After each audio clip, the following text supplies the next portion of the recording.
Bisa nggak Mas Roma cerita-cerita sedikit itu CV-nya diceritakan sedikit siapa Mas Roma sebetulnya itu? Ya. Monggo, silakan. Ya, jadi perkenalkan nama lengkap Muhammad Ramadan Zuhri Akbar, tapi teman-teman biasa panggil Roma. Oh, namanya itu sudah namanya saja itu sudah trendy. Iya, bagus ya. Kebetulan kemarin baru bulan puasa ya, jadi nama saya sering disebut-sebut. Iya. Kebetulan saya lahir tanggal 19 April tahun 1990, jadi tahun ini tepatnya sudah berumur 31 tahun. Wow, masih muda banget ini. Ini masih ada kesempatan 70 tahun membangun republik ini kamu.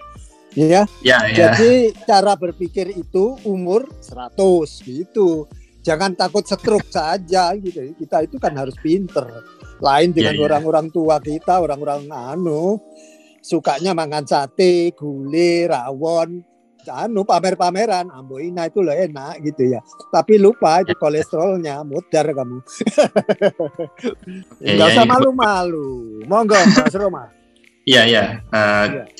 Mungkin saya ulangi lagi dulu Pak Suraman ya, daripada tadi kepotong. Jadi perkenalkan, nama saya Muhammad Ramadan Zuhri Akbar, biasa dipanggil teman-teman itu dengan sebutan Roma. Kebetulan saya lahir di tanggal 19 April 1990, tepatnya di Lumajang. Cuman Lumajang.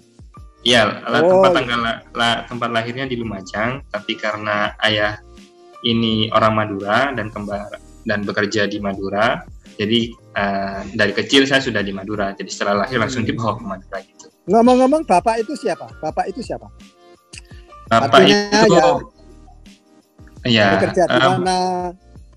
Jadi karena ayahnya Bapak ini latar belakangnya guru, jadi sepertinya Bapak ini juga mengidolakan bapaknya beliau, jadi dia juga jadi guru juga. Namanya Bapak Munawar Khalil. Oh ya. Ya. Profesi beliau guru sampai kemarin meninggal pun juga masih tetap ya. Innalillahi wa inna ilaihi raji'un. Ya. Sudah umurnya. Iya. Kita ikhlaskan. Ini generasi penerusnya ini jangan harus lebih baik dari Anda. Ya, seperti itu Pak namanya. Iya, kan sambil berdoa ya, jangan setiap saat berdoa untuk orang tua gitu ya. Gitu. Ya. Terus masa kecilnya saya habiskan di Kamal ya. Jadi SD dan SMP itu di Kamal. Kemudian untuk jenjang selanjutnya saya kebetulan karena dari SMP ya, itu suka dengan elektronik. Jadi dari SMP suka elektronik, saya cari sekolah yang kebetulan di Sekolah Menengah Kejuruan di Bangkalan itu ada gitu, yang ada hubungannya dengan elektronik. Itu. Jadi akhirnya saya masuk ke SMK 2 Bangkalan. SMK 2 di Bangkalan itu posisinya di mana? Itu di Ring Road. Melajah itu ya? Bukan di Melajah. Kalau Paraman dekat kuburan itu ya? Dekat kuburan? Oh, enggak jauh, Pak. Enggak jauh? Jauh. Jadi ada jalan baru sekarang, Pak. Jalan tembus dari pintu masuk Bangkalan. Kalau dari Kamal itu ke Burne, itu ada jalan tembusan. Iya. Di tengah-tengah antara itu ada sekolah menengah kejuruan, yang itu sekolah kedua di kota Bangkalan dulu. Seperti itu. Nah, karena sangat sukanya dengan elektronik, jadi saya memutuskan untuk kuliahnya juga ingin ambil bidang yang ada hubungannya dengan elektronik. Akhirnya masuklah ke ITS. Bagus. Mirip-mirip ini nih yang sering nanya saya itu juga mulai awal waktu mahasiswa ya elektronik aja, alat-alat laboratorium, karena laboratoriumnya nggak lengkap ya saya buat sendiri juga. Jadi agak usil juga saya waktu mahasiswa itu sudah membuat alat-alat laboratorium buatan sendiri dengan akal-akal sendiri. Makanya pada waktu itu dagel-dagel juga saya itu alat-alat laboratorium karena buatan saya sendiri. Saya jadi disuruh asisten juga untuk 2 tahun di atas saya, teman-teman saya, dan 2 tahun di bawah adik kelas saya. Jadi ya agak antara nakal dengan agak aneh-aneh gitu. Oke, lanjutin. Senang saya. Iya. Saya senang. Jadi kayaknya kita mirip-mirip juga ya Pak Rahman. Soalnya dari itu makanya harus disinergikan ini. Saya kan sudah jadul lewat ini. Hampir 70 tahun lagi. Masih muda lah Pak ya, 70 tahun. Iya, masih 30 tahun. Masih ada 30 tahun Pak ya. Iya, jatahnya kan 100. Jadi kita itu jangan jatah itu kalau 50. Nah, orang Jawa itu menggunakan 50 itu wis cidek rek. Wis ngantri lah. Lah itu apa? Jadi ya kadang-kadang ungkapan-ungkapan peribahasa lokal itu untuk kita nggak cocok. Jadi ada yang cocok, ada yang nggak cocok. Atau bisa kita siasati, peribahasa itu sebetulnya benar untuk masa itu. Gitu loh. Iya. Tapi ketika masanya sudah, waduh, zaman roket sudah diluncurkan sampai Mars, kok ngomong-ngomong masih cakar-cakaran. Kita ini masih cakar-cakaran, hanya beda apa? Itu kalau sholat itu kakinya kalau nggak gitu, kalau kakinya begitu itu nggak sah, kalau nggak sah nggak diterima seumur hidup. Loh, yang membuat hadis seperti itu tuh siapa? Jadi ya sudah, kita harus memperbaiki. Kita masih di sekitar itu saja, Pak. Iya. Terus jadi sudah saya tangkap lah, pendidikan luar biasa. Ini ada masukan enggak, Pak? Iya. Didin. Saya tanya Didin ini. Kalau ada, kamu ada di sana enggak, Din? Iya, gimana nih? Enggak, kamu memberi masukan enggak ini? Ini kan sesama milenial ini. Enggak, Pak De. Cerita cerita langsung aja, Pak De. Gitu. Iya, saya nanti biar saya yang edit nanti yang masalah itu. Oke. Enggak, Masnya Mas Ramadan. Masnya itu Mas. Desain Mas, produk desain ya. Waduh. Iya, produk desain. Iya. Saya lihat. Nanti saya sarankan setelah podcast ini kontak pribadi. Kalau perlu startup itu harus dikerjakan bersama atau gimana, terserah. Itu ya, iya, startup juga ya. Kalau perlu itu, kalau misalnya kita itu bisa saling membantu lah, ya, saling membantu. Iya, benar. Itu saja. Oke, kita lanjutkan, Mas Roma. Ya, siap. Saya cerita dikit boleh ya Pak ya? Oh boleh, justru ceritanya ini yang saya tunggu. Kalau yang lain itu nggak penting ceritanya ini.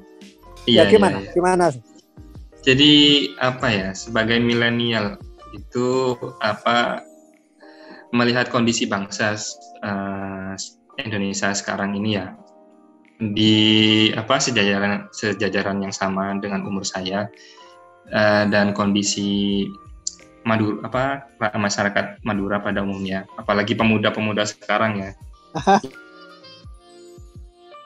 Sebenarnya bukan miris, cuman sebenarnya kita bisa lebih daripada ini. Cuman setuju.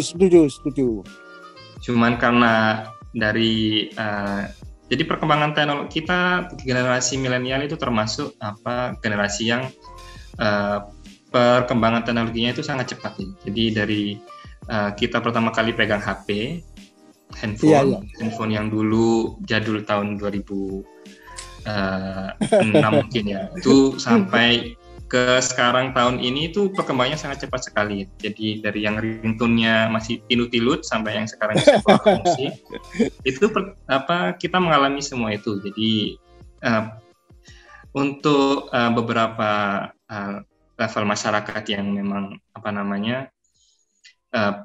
tidak bisa mendapatkan pendidikan yang lebih daripada kita, mungkin karena kita punya privilege ya, orang tua kita mampu menyekolahkan kita menjadi lebih tinggi dan akhirnya punya wawasan yang lebih daripada yang lain, pada akhirnya kita masih bisa memfilter.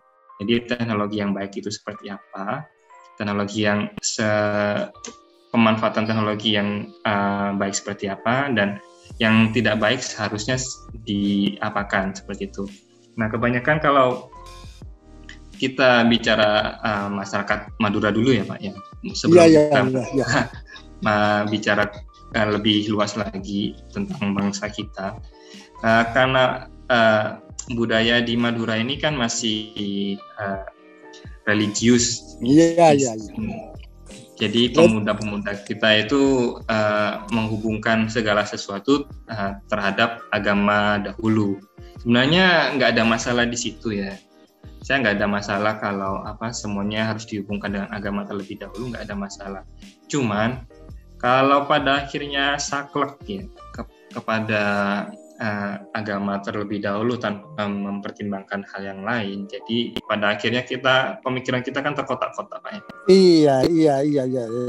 Saya sudah menangkap. Jadi sebetulnya setelah ini nanti saya mau melakukan podcast dengan para kiai itu ya. Iya. Para kiai NU, para kiai Muhammadiyah, para kiai yang lain ya. Itu saya kumpulin ya, jelek-jelek ini. Ya saya ini kan ngurusin pondok. Saya ngurusin organisasi, saya pernah jadi ketua dewan dakwah. Nah, itulah. Jadi modal itu saya pakai juga. Walaupun saya sekarang ini ngurusin robot, ngurusin software, ngurusin fisika, mau praktikum fisika yang di laboratorium fisika astronomi University of Iowa itu yang kadang-kadang dulu Van Allen masih tahu kan, kena nama Van Allen. Itu dulu waktu saya kuliah itu sering duduk bersama berhadapan gitu. Duduk di library. Karena dia sendiri juga kutu buku, saya ini lebih kutu buku lagi. Jadi kadang-kadang juga saya ya sudah mengangguk-anggukkan kepala, itu menghormati beliau ya. Itu adalah senior saya ya. Beliau meninggal 2005. Innalillah. Iya, jadi Van Allen itu meninggal dunia 2005. Tapi sebetulnya namanya sudah diabadikan dalam itu adalah gedung Department of Physics and Astronomy. Nah, hobi saya di situ. Hobi suka astronomi ya Pak? Ya, nggak tahu orang Glidis ya. Kalau orang Jawa bilangnya Glidis. Iya. Nggak mau diam. Sampai profesornya itu begini. Ada apa dengan kamu?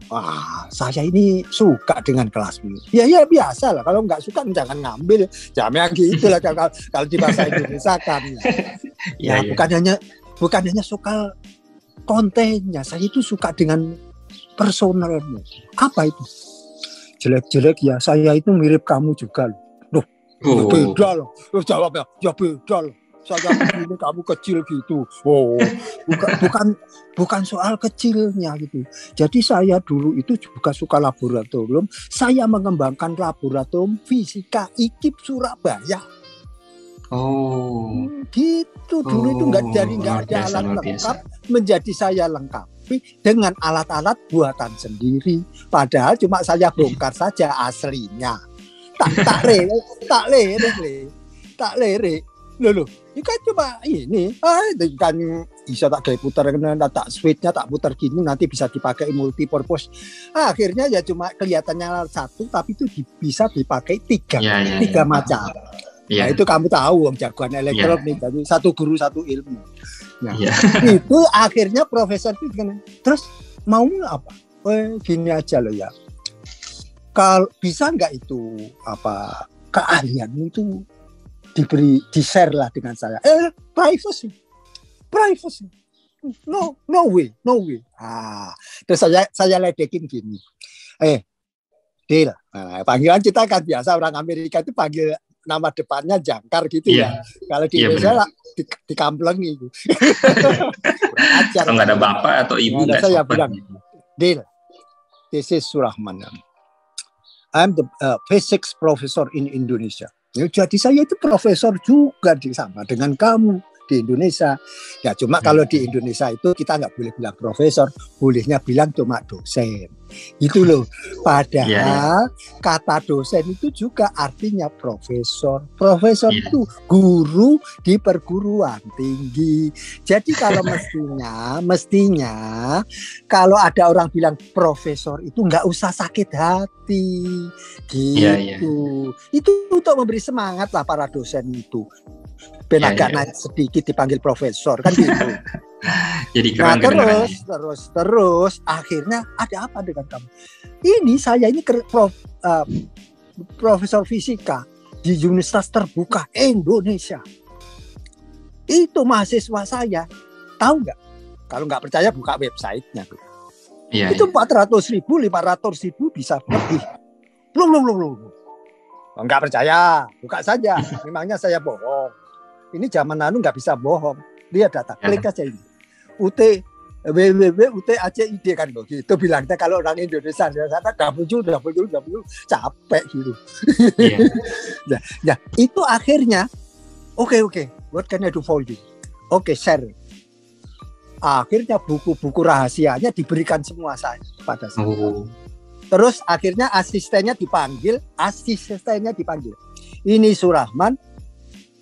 Dia bisa datang ke sini anytime, kapan saja. Mau ambil buku-buku, mau pinjam alat-alat, boleh. Gitu. Ya. Nah, akhirnya ya udah. Kelakuannya sudah diberi kebebasan gitu, semua itu saya rampok ibaratnya. Buku-buku itu saya scan semua itu. Ya. Kadang-kadang saya diberi digitalnya. Nah, alat-alat itu saya pelajari semua. Ya sebetulnya, ya, tapi sampai di Indonesia ya nggak tersalurkan, nggak tersalurkan. Jadi itu greget itu sampai sekarang ingin membagi ini yang ada di kepala saya ini untuk siapa ini? Ini untuk siapa? Kalau nggak untuk anak-anak milenial, ya nanti kita berbagi. Oke. Sekarang ini artinya mengapa sekarang Pak Surahman ini walaupun di Amerika itu tetap di laboratorium ini bekerja sama Bini, ya kadang-kadang saya ya tidak 2 minggu sekali, kalau males ya 1 bulan sekali. Nah, gunanya apa? Untuk nantang profesor itu apa penemuan terbaru. Nah itu, nah akhirnya kamu minta apa? Saya minta 2 tahun terakhir. Terus akhirnya diserahkan saja satu bendel itu jurnal fisika temuan seluruh dunia. Nah kalau kamu mau nanti saya send. Asik Pak ya. Oh iya, nanti saya bagi untuk kamu lah. Ya untuk siapa yang mau. Ya. Gratis, bisa bayar. Oke, thank you. Ayo lanjutkan kamu. Iya. Terus gimana? Cita-citamu lagi? Ya, jadi karena berangkat dari kekhawatiran yang seperti itu, jadi sebenarnya dulu sebelum saya menikah dengan anaknya Pak Sugiono ya, saya sempat mendekati Pak Sugiono juga, maunya dulu planning saya dulu. Jadi ini ceritanya saya belum kenal nih dengan Bapak Sugiono. Jadi tapi karena dulu ada greget ingin men-share, jadi apa yang saya pelajari di ITS dulu pengen saya bawa ke Madura, jadi akhirnya saya mau buat pelatihan gitu kan tentang robotik. Kebetulan saya juga suka robotik.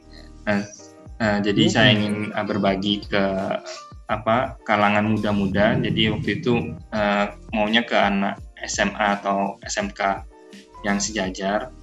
Nah dari situ alhamdulillah itu pernah dapat. Jadi ada beberapa sekolah yang sempat kita berikan pelajaran tentang robotik, tapi nggak berkelanjutan gitu loh Pak. Jadi saya jadi sedih sendiri. Maksudnya, ayo saya ini ingin memajukan Bangkalan juga gitu loh. Bangkalan tuh punya orang yang berpotensi. Potensi. Ya, potensi itu besar kan. Jadi apalagi ditambah dengan Suramadu kan. Nah, untuk kedepannya nanti bayangan saya seperti yang saya sampaikan sebelumnya ini pasti bisa jadi the next Singapore kan. Kalau kita nggak prepare ya kan, mulai dari sekarang, SDM kita ya pasti bakalan habis dibabat sama orang dari luar Madura. Iya. Jadi tujuan awal saya kasih pelatihan dulu tuh ya seenggaknya kita kenal lah sedikit tentang robotik. Nah dari situ nanti kira-kira bakalan tumbuh bibit-bibit orang-orang yang tertarik dengan teknologi. Tapi seperti ya kita tahu sendiri lah orang Madura juga karena kulturnya masih keras. Jadi untuk melangkah ke level yang selanjutnya itu akhirnya saya tidak bisa, sedihnya di situ. Seperti itu Pak. Iya. Ya, ini kan memang diskusi semacam ini tuh harus terus berlanjut ya. Karena setiap saat ada ide-ide baru. Ide-ide baru. Jadi saya senang makanya ini kalau tidak keberatan. Podcast ini kita lanjutkan. Ini podcast 1 untuk Roma. Ada nanti podcast 2 untuk Roma, podcast 3 untuk Roma. Ya mau berapa kali saya tidak ada bisa membatasi. Karena Karena apa? Ini ide-ide milenial ini sebetulnya kadang-kadang lebih baik. Kalau saya sudah.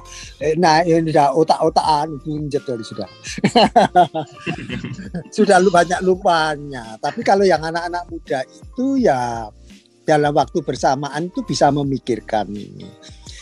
Kalau saya rencananya seperti itu. Tapi secara teknis kan kita bisa atur ya. Sebetulnya itu harus secara sistematik. Sistematik itu dari pemerintahan itu kita harus melakukan pendekatan, dan pendekatan pun itu bukan nggak main-main ini. Kalau mereka ada rasa tersinggung sedikit atau kita itu kadang-kadang kurang menghargai beliau-beliau itu, bagaimanapun kan mereka ini pemimpin kita gitu loh. Jadi saya itu harus mengajari kepada anak-anak milenial ya jangan kurang ajar gitu dong dengan orang-orang tua. Kamu memang lebih pintar, tapi ya tua itu yang pernah membesarkan kamu. Iya benar. Jadi kalau saya membuat quote ya, saya lahir di Indonesia. Saya sekolah dari SD. Kebetulan saya apes juga, nggak sempat TK gitu loh. Sama Pak, saya nggak sempat TK juga. Sempat sih cuma SD, SMP, SMA, terus sarjana muda, IKIP, Surabaya, fisika, waduh. Tapi ya dasarnya anak tadi saya tuh lulus tercepat terbaik. Alhamdulillah. Oh, alhamdulillah. 3,5 tahun ya biasa. Nah, saya alhamdulillah juga, tapi juga kasihan kakak saya. Ternyata kita wisuda bersamaan, gitu loh. Ya, tapi ya sudahlah. Dan saya pikir itu kakak saya banyak membantu saya. Tapi saya yang dibantu nyalip dia. Nah, untuk kakak saya itu bukan orangnya baik sekali, aduh. Dia sambil nggak punya uang, disambi ngajar, nanti uangnya untuk makan bersama gitu loh. Jadi kita itu nggak ada, orang tua itu miskin sekali, nggak bisa ngantarin uang, nggak bisa kos, tapi punya anak 2 itu nekatnya nekat kuliah ngono loh. Jadi ya sama lah dengan tadi ceritanya kalau Pak Sugiono, terus Pak Hanafi. Pak Sugiono itu atau Pak Hanafi itu siapa ya? Pak Sugiono itu yang jalan kaki 8 km untuk bisa sekolah ke SMP gitu. Oh. Ya, nggak pakai sepatu. Nggak salah sih Pak Sugiono, saya pernah dengar ceritanya. Ya, di Banyu Ates itu loh, jalan kaki. Nah, kalau itu saya itu mulai SD, SMP, SMA sampai lulus IKIP nggak punya sepeda, itu saja. Tak jawab gitu. Nah, jadi mana? Oh ya nggak apa-apa. Lalu oleh Allah, lalu sekarang ini diberi karomah, diberi kelebihan, diberi talenta. Baru masuk Amerika jadi asisten profesor. Oh, gitu loh. Biasa. Saya ini tahun 94 itu baru masuk Amerika. Ada profesor linguistik. Lah ketemulah dengan saya. Saya mau diinterview. Saya nggak mau diinterview. Cara saya berpikir badut tadi itu. Lah, saya bilang, kamu kan profesor, ngapain menginterview saya? Loh, saya kan mau meng-hire kamu, mau membayar kamu. Kan saya harus tahu kamu itu kualitas atau enggak. Lah, itu ada cara lain apa? Biarkan saya ngomong, kamu catat. Kalau 10 menit saya ngomong jelek, suruh saja saya pulang, gitu. You get out from here. Gitu gayanya. Oh gitu ya. Oh ya. Akhirnya saya siasat itu kena dia. Kena. Akhirnya saya nerocos 30 menit gitu loh. Setelah 30 menit dicatat, bukunya habis. Karena terlalu banyak yang dibicarakan. Setelah bukunya habis, apa? Setelah bukunya habis itu, oke. You are done. What do you mean by done? My book out. Okay. You are assistant professor of linguistics in the University of Iowa, USA. Wow, thank you. Ya sejak itu saya menjadi asisten profesor, dibayar pemerintah federal. Iya, jadi saya itu punya hak pensiun. Walaupun saya orang Indonesia, saya tetap saja pegawai federal. Nah akhirnya sampai saya ini nggak mau pensiun, kemarin diteleponi oleh pemerintahan pusat itu IRS. Kamu ini gimana? Kok nggak mau pensiun? Ambil saja pensiunmu. Oh gitu. Terus sebetulnya saya itu nggak mau menolak gitu. Biasanya saya bisa badut juga. Kalau badutnya saya biasanya gini. Kamu itu kok maksa-maksa saya pensiun? Memangnya ada aturan saya harus pensiun? Kalau saya tembak gitu, oke, I'm sorry. Terus bilang gitu kalau orang Amerika itu. Tapi terus saya kayaknya, oke deh, no problem. Jadi terus akhirnya kemarin ya sudah kita interview. Iya, mau interview. Siapa namamu? Memangnya saya lupa nama saya. Ya, dan siapa ini akhirnya aja baru saja cuma 5 menit ya sudah selesai cukup. Kamu tinggal terima pensiun. Oh iya. Kamu mau dihitung kapan? Nah, saya itu bisa memilih itu. Kamu mau tahun lalu, bulan Januari, mau bisa April, mau Mei, atau mau Juni, atau terserah kamu. Ya sudah yang terakhir aja Juni. Tahun ini Pak? Ya, iya. Iya. Tapi tidak berarti bagi siapa-siapa. Nanti itu saya juga kalau misalnya saja saya ada job yang gajinya saya mau ambil job yang gajinya itu 200.000 US dollar per bulan. Misalnya. Saya bilang, saya nggak ambil tuh pensiun tak gagalkan.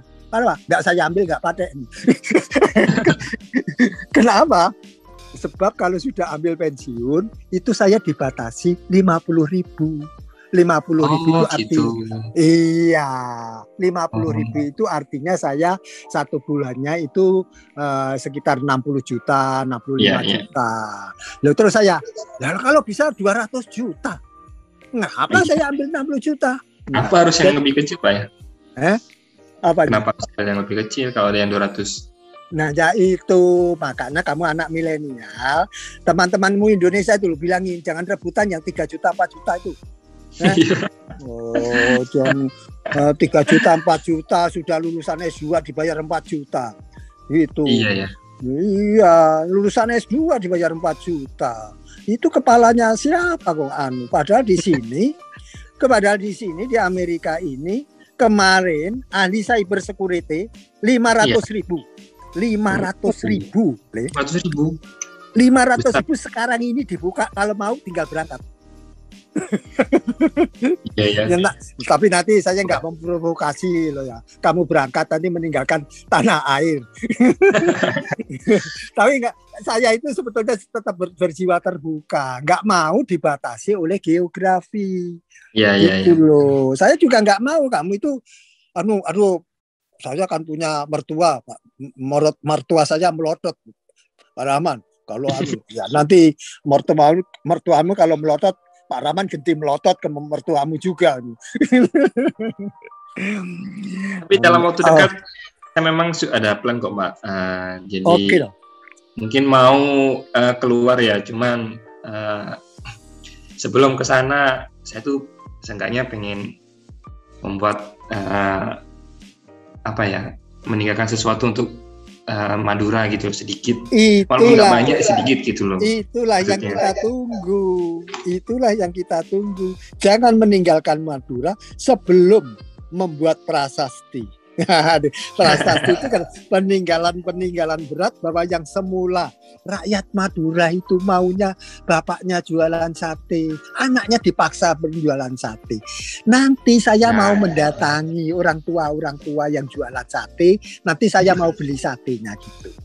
Setelah beli satenya, Pak, boleh nggak saya borong semua sate ini? Kok mau strategi saya kan begitu, biasanya membuat shock orang. Mau apa? Enggak, saya cuma minta satu. Saya mau borong sate ini selama seminggu, saya borong, saya bayar kontan. Tapi minta satu saja permintaan saya. Ini kok ada orang aneh gini. Mesti kan gitu. Ini kok ada orang aneh. Sate saya seminggu diborong, dibayar kontan di depan. Tapi minta satu. Permintaannya cuma satu, boleh enggak anak-anaknya bapak saya ambil? Saya borong.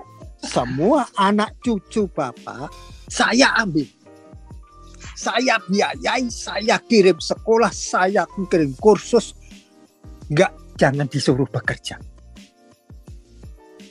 Nanti kalau pendapatannya 200 juta tiap bulan, yang 100 juta gratis untuk nggak usah jualan sate lagi. Oh gitu ayo. Oke, engki. Habis saya borong semua itu. Yang jualan soto, yang jualan apa? Besi bekas, yang jualan rawon apa. Nggak apa-apa. Kita berhenti di orang tua. Anak nggak boleh. Anak sudah harus nomor satu di bidang ini, di bidang itu semua bidang. Jadi kita tidak hanya di bidang IT saja, kita di bidang fisikanya harus nomor satu, biologinya nomor satu, kimianya nomor satu, pelajaran lain juga harus nomor satu, termasuk sastra dan budaya. Itu loh. Jadi inilah cita-cita Pak Surahman dan bukan sebetulnya cita-citamu juga. Iya benar. Iya. Bagaimana ya ini Roma? Ya. Kita podcast ke-1 ini sementara kita hentikan di sini dulu supaya nanti kamu bisa mengeksplor podcast berikutnya. Nah, nanti kita hentikan dulu. Saya mau tanya juga nanti kepada saudaramu yang ada di Surabaya nanti gimana tindak lanjut berikutnya. Bisa nggak sebelum ini ditutup Roma membuat kesimpulan? Ya, satu ya terserah. 1 menit, 2 menit silakan. Monggo. Iya Pak. Terima kasih ya atas kesempatannya. Jadi disampaikan kepada audiens. Audiens itu bisa orang tua, pejabat, Pak Bupati, Pak Lurah, Pak Camat, Pak Gubernur, Pak Presiden, Pak Menteri, ya itu bisa bahwa inilah jeritan milenial. Terserah. Ya kepada semua audiens yang mendengarkan ya, tidak terbatas siapapun itu. Saya sebagai milenials Madura, jadi ingin menyampaikan sebenarnya Madura itu punya banyak potensi di SDM-nya.